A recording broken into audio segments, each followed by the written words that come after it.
Your expert is Catherine Kotsky, the George and Marjorie Olson Chandler Professor of Music and the Chair of Keyboard at Lawrence University. She earned her Doctor of Musical Arts degree from Stony Brook University. She is a performer, teacher, and writer who has performed and taught on 6 continents.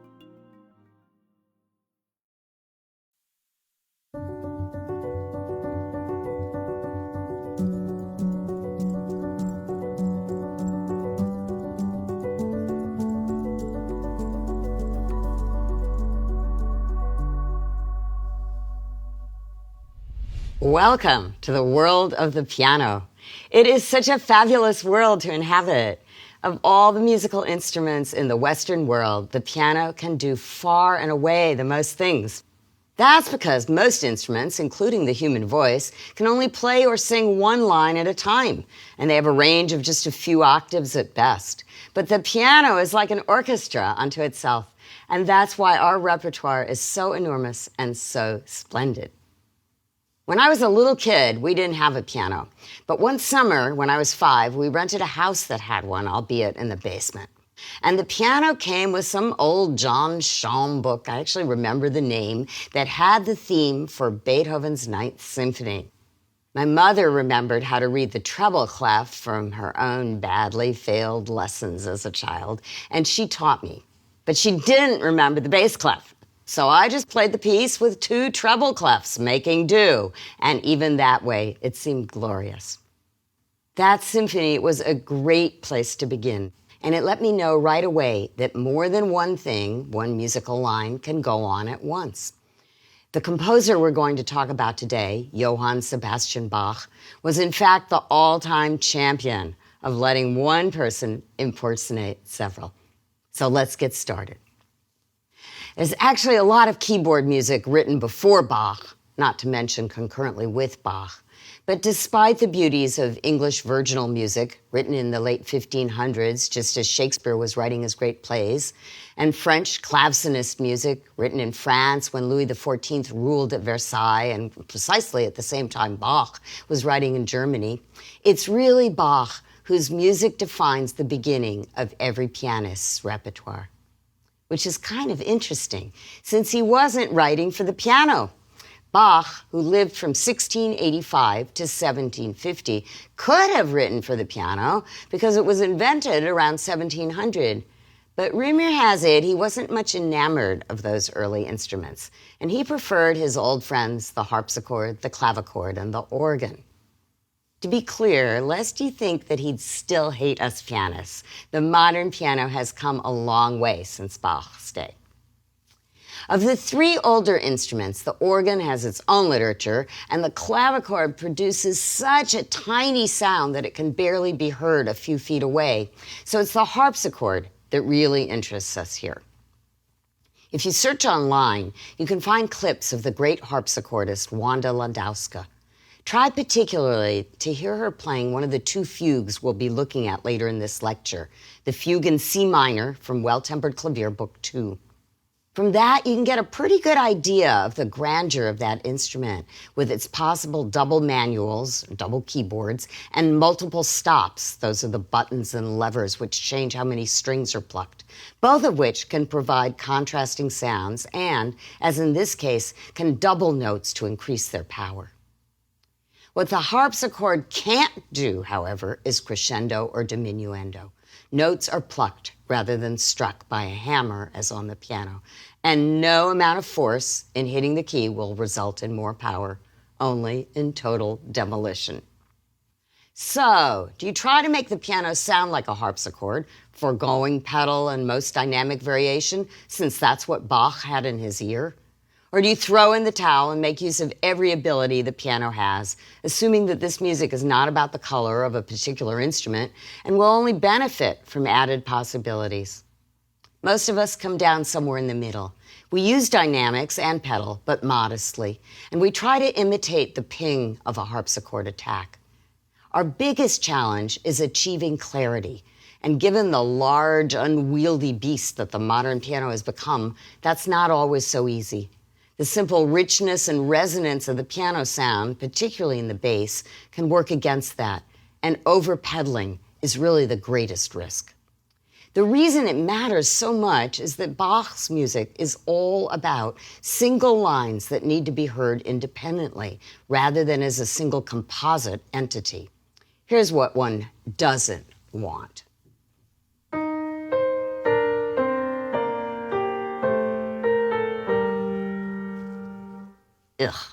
If, by way of contrast, I play you the beginning of Beethoven's Sonata Opus 110 that we're going to look at in a few lectures from now, you'll feel very sure where the melody is, and you'll know that all the other notes I'm playing are just there in the service of supporting that melody. Here, the pedal really glorifies the music rather than interfering with it.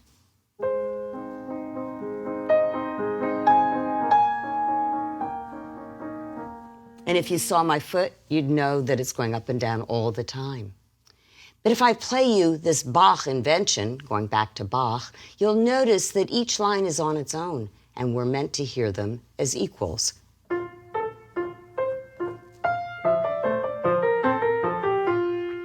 To that end, in Bach, we often play different notes with different sorts of articulation, so as to make the separation between those lines more audible.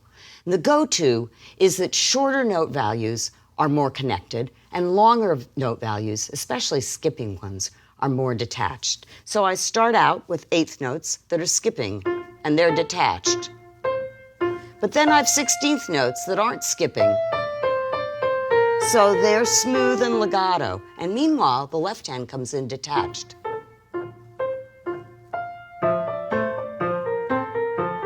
And hopefully, that way, those two voices keep separated. If Bach takes imitation to the next step and increases the number of voices from 2, which is what we had in that invention, to 3, 4, or 5, then we might arrive at a fugue. You may want to check out Glenn Gould's fabulous spoof, So You Want to Write a Fugue? If you're considering becoming an expert. The early musical ancestors of fugues undoubtedly involved actual voices singing, but we still use the word voice when a line enters on the piano. And I think it's a nice word because it immediately implies conversation. And conversation between lines is what this is all about. Sometimes the lines say something important simultaneously, sometimes in succession. Sometimes they imitate each other precisely. Sometimes they go off on tangents. Sometimes they speak in full sentences, sometimes in fragments. But always they are interacting as equal players, unlike those lower voices in the Beethoven you just heard, who were there as support personnel.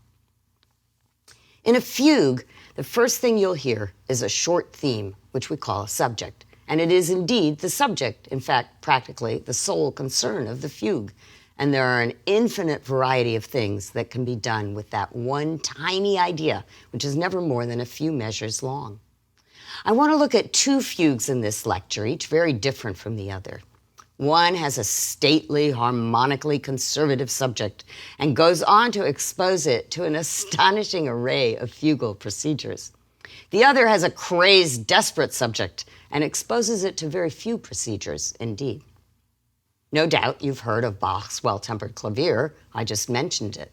Bach wrote 48 preludes and fugues, 24 in Book 1 in 1722, covering every major and minor key, and then 24 more, again in every key, some 20 years later. The term well-tempered refers to the relatively new tuning system, which allowed the use of every key. Previously, systems had rendered certain keys unbearably out of tune, and therefore they were unusable.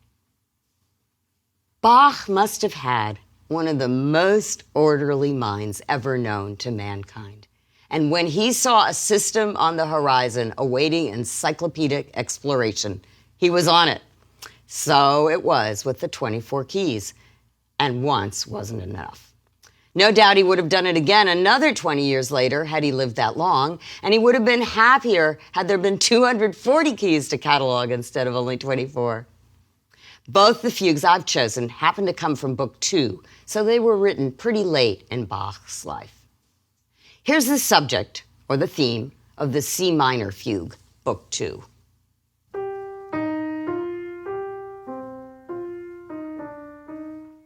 And now I'm going to let you listen to all the voices as they enter.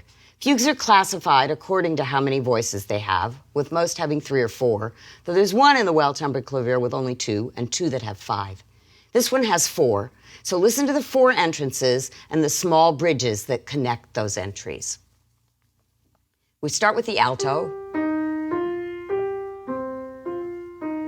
and that's followed by the soprano, then a short bridge, then a tenor gets its say, longer bridge,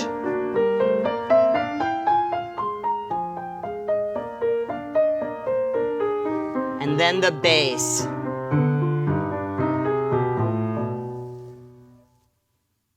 Now, here's the amazing part. Listen to what comes next. First, Bach alters the rhythm of the subject, followed by a couple more entrances. Here's what the new rhythm sounds like. And now here it is, complete, along with what follows it.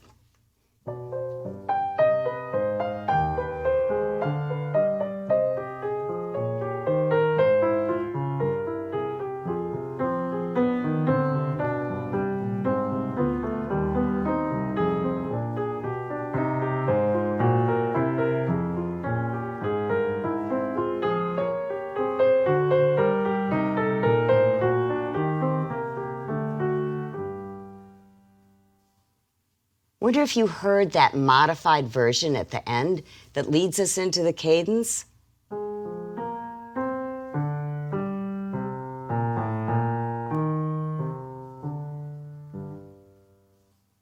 Then, listen to this.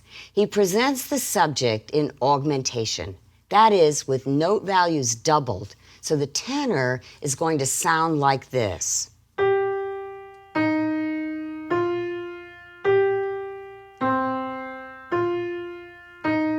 So proud and sort of oratorical. But that isn't enough. Piled on top of that augmentation, first is another entrance of the subject itself, starting an 8th note earlier.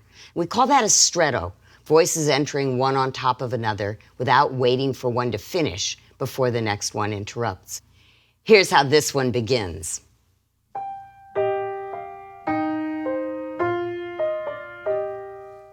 But that too doesn't suffice.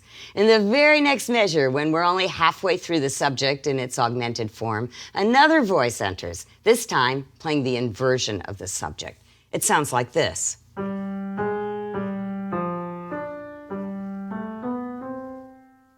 It's a huge challenge for the pianist to continue hearing the long note values of the augmentation, the inversion that's underneath that augmentation, and the original form of the subject that's above it. Let me play those couple of measures for you, and you can see what you can hear as well.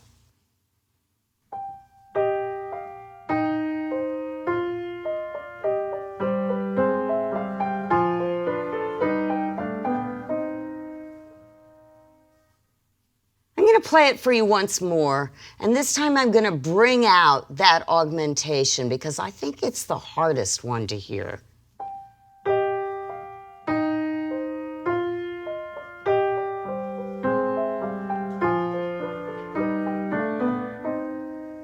Very difficult choices. The stretto continues with voices literally piling up in a seemingly endless succession.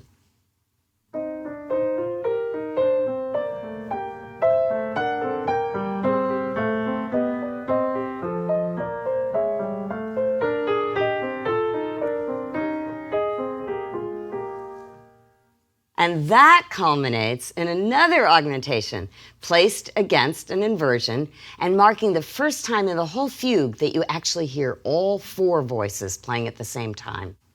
Those 4 voices build with successive entries toward a huge cadence, marking the arrival at the tonic with a very low bass C.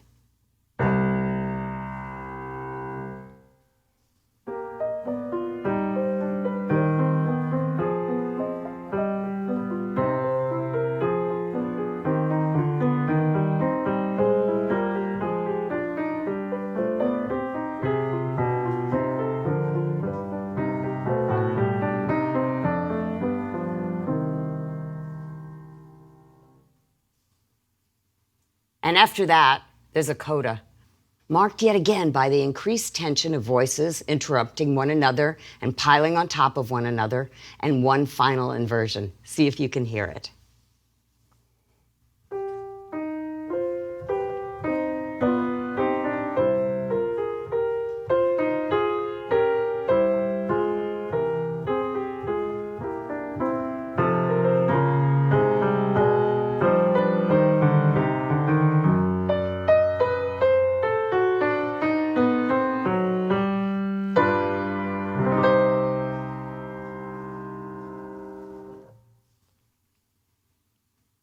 I think at this point it's probably helpful to hear the fugue in its entirety. It's not that long.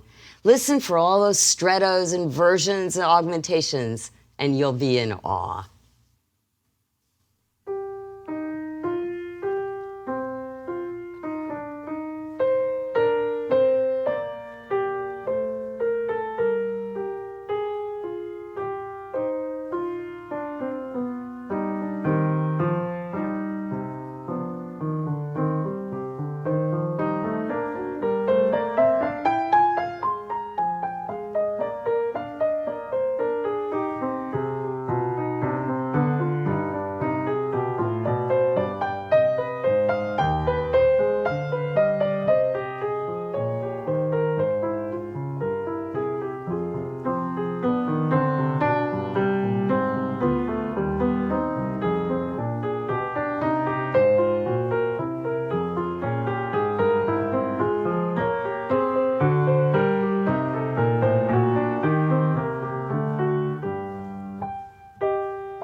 I'm wondering how well you could hear all those entrances. It's not too hard in the first half when the entrances appear one at a time, though even there it's kind of like that wonderful children's book, Where is Waldo?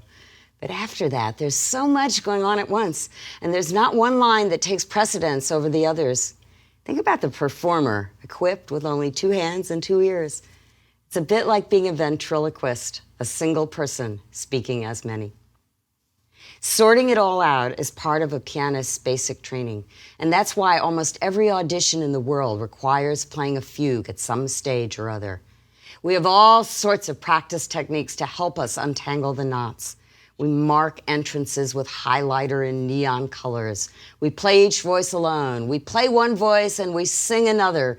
We play with 2 hands, what's ultimately going to be played by one. But no matter what we do feel a bit daunted.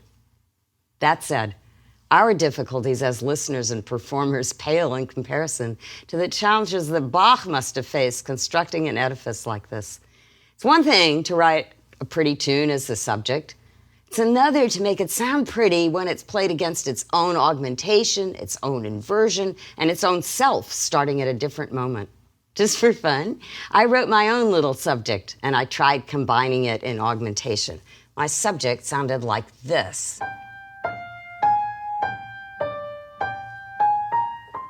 And when I put it with its augmentation, which sounds like this, here were the results.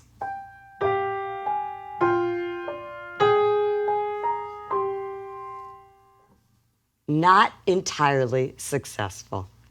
Makes me remember that I chose to meet my future husband in a movie the night I was supposed to be writing a fugue for my Juilliard theory class. It was our first date, and I have no regrets. But maybe if I'd made a different choice, you'd have fewer regrets. I do not think that I got an A on that assignment. In any case, it's surely no wonder that Bach's fugue makes us gasp. How could we not stand in awe of such an ordering of the universe, such staggering control over its tools? The other fugue that I want you to hear is the A minor, also from Book 2 of the Well-Tempered Clavier. This one isn't as complex procedurally. Instead, it derives its strength from the singularity of the subject itself. It veritably shrieks, and it feels to me a little like a pianistic version of a Dies Irae, a day of wrath descending on us. Listen to the unusual widespread intervals and their rhythmic fierceness.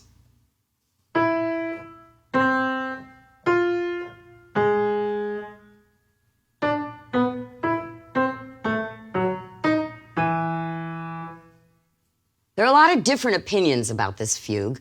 Harpsichordist Laurette Goldberg says it's not terribly difficult, while pianist Edward Aldwell calls it the most virtuosic of the Book 2 fugues.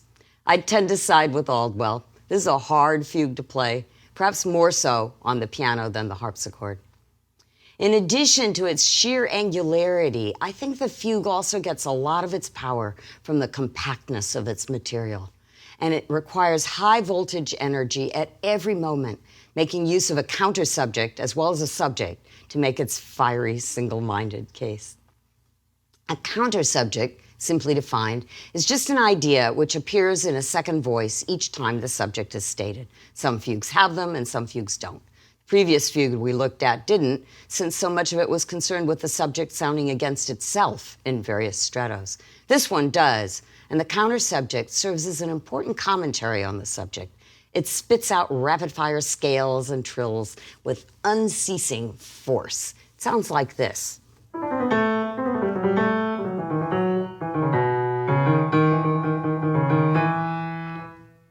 And the counter subject, along with the subject, gives rise to small fragments that spread into other voices and into the episodes, the transition sections of the fugue. So listen to the tail, that's the second portion, of the subject. It sounded like this. And it's going to combine with the tiny scalar figure from the counter subject, which was this. And you'll get a bridge between the entrances that sounds like this.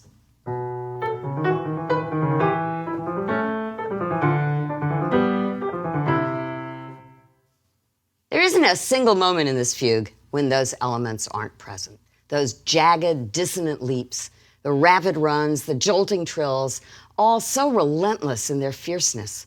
They run like spikes through us, and it feels like a display of fireworks that's filled with imminent danger.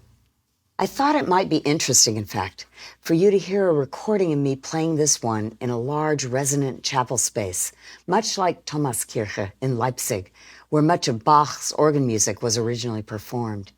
That way, you'll experience the full power this piece can generate on a modern piano.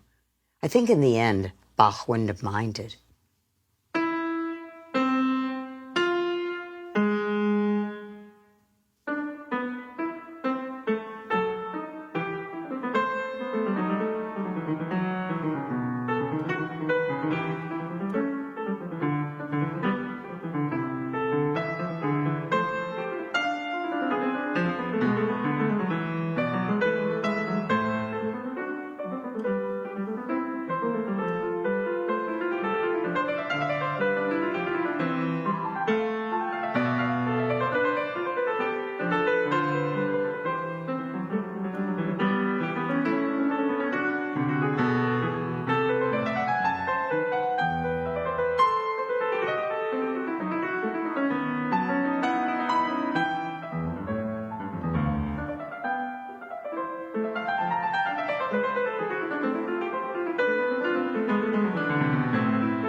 I've taken a relatively slow tempo, but the rate at which all those firecrackers explode is far from a matter of consensus. Again, if you search online, you can contrast, say, Angela Hewitt's tempo, just something like this,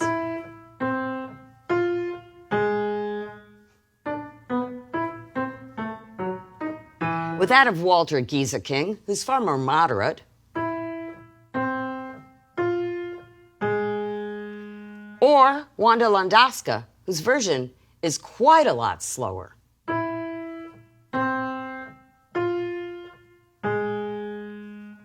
These are all really great performers, and this is typical for Bach. He gives us no tempo indications, and just as his music works irrespective of instrument, so it often seems to work in very different tempos. That's not true for any other composer. The wrath of this piece crashes down with equal power when played at breakneck speed or with willful deliberation. The fugues each come with a companion, fittingly, a prelude which precedes them. And it's often of a different persuasion, contrasting with the fugue itself. In the case of the A minor fugue, the prelude is certainly not happy, though it speaks in far more muted tones than the fugue. Laurette Goldberg has characterized it as desperately angry, increasingly outraged. But I would beg to differ. As in tempos and levels of difficulty, so even the characters of Bach's pieces can be subject to debate, and they can function exquisitely with all of those different understandings. Let me play you some of that prelude.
To me, that chromaticism, the winding and labyrinthian half steps are desolate, and increasingly so in the second half, which I didn't play. But at the same time, the music is so comforting. Perhaps it's the repetitiveness of the rhythm and motive, the sense that every note matters, that there are no extras, the most fundamental aspects of musical existence. Whether a line is rising or falling, skipping or stepping, saying something old or something new, seem here to be of the utmost importance. While I was writing this lecture, I was on lockdown during the coronavirus pandemic. A musician friend wrote me that he found himself turning more and more to Bach, and he'd heard the same from colleagues everywhere. Perhaps that's because Bach defies the randomness of the universe. And whether we share in his profound religious belief or not, I think we sense in him the safety and total order that he himself must have found in what he considered absolute truth.